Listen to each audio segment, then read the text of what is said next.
सुप्रभात पिला माने आज आमे व्याकरण पढ़िबा।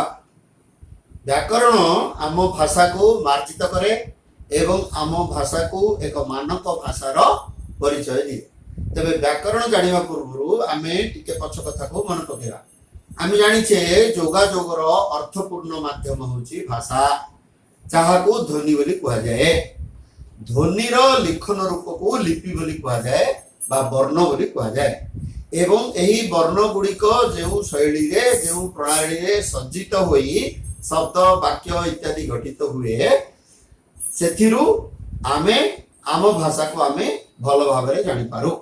यही वर्ण गुड़िक नहीं जो भाषार बा शब्दर वाक्यर सृष्टि ताकू वर्णमाला बोली कहा जाए। ओडिया रे वर्णमालार 50 टी अक्षर रही। सही 50 टी अक्षर मध्यरु वर्णमाला को 3 भाग रे विभक्त करा जायछि। एक स्वरवर्ण, 2 वर्ग व्यंजन वर्ण, 3 अवर्ग व्यंजन वर्ण। बा स्वरवर्ण व्यंजन वर्ण यदि 2 भाग हिसाब रे नेबा ताहेले व्यंजन वर्ग व्यंजन वर्ण को पुणी 2 भाग करा जायछि। वर्ग व्यंजन वर्ण एवं अवर्ग व्यंजन वर्ण। एबे आलोचना करिबा स्वरवर्ण। स्वरवर्णर 11 टी अक्षर अ आ इ दीर्घ इ हर्षौ दीर्घ रु ए ऐ ओ औ। ए 11 टी अक्षर को नहीं स्वरवर्णर सृष्टि। तापरे आसबा वर्ग व्यंजन वर्ण। वर्ग व्यंजन वर्ण 25 टी अक्षर को नहीं गठित होइछि। कोन कोन क ख ग घ ङ च छ ज झ ञ ट ठ ड ढ ण त थ द ध न प फ ब भ म। एई भली 25 टी अक्षर को नहीं वर्ग व्यंजन वर्णर सृष्टि।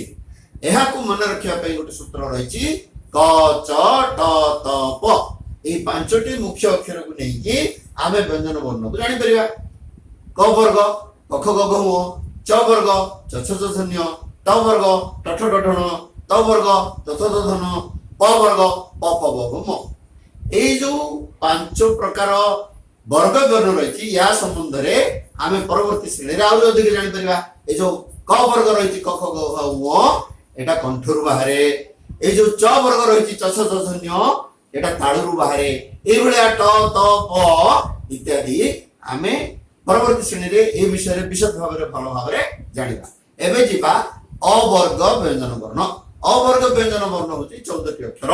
सेगुडी कोन कोन ज्य य र ळ व ज्य य र ळ ल व तालव्यस दंतस मूर्धन्यस ह क्ष विसर्ग अनुस्वार चंद्रबिंदु। ए 14 टी अक्षर को नहीं कि अवर्ग व्यंजन वर्णर सृष्टि। एई भली भाव रे स्वरवर्ण 11 टी, वर्ग व्यंजन वर्ण 25 टी एवं अवर्ग व्यंजन वर्ण 14 टी। याकू नहीं कि मोट हला 50 टी अक्षर बा वर्ण बा लिपि। एहाकू आम ओडिया भाषार वर्णमाला बोली कहा जाए। बुझलो।